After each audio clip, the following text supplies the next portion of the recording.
reka twisekere ni mu gihe kuko ntabwo byumvikana neza, ariko ni ukuri iki kibanza uko ukibona uko kiri ku umuhanda principal nk'uko uri kubibona, ndetse by'umwihariko harimo na kariya kazu. Ibaze ko kariya kazu gakodeshwa 15,000 kuri ubu ngubu ku kwezi.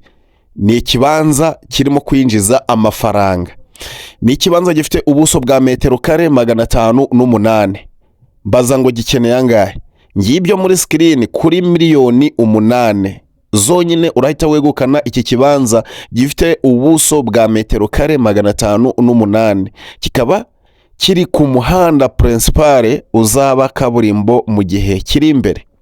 None utaguze iki kibanza wagura iki? Ni ikibanza gifite icyangombwa cyacyo kihariye. Ukimara kugura urahita ukorerwa mutation.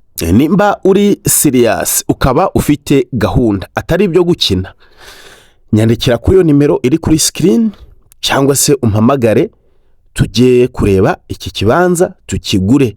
Giherereye mu karere ka Gasabo, umurenge wa Jari, umudugudu akagari ka Nyakabungo.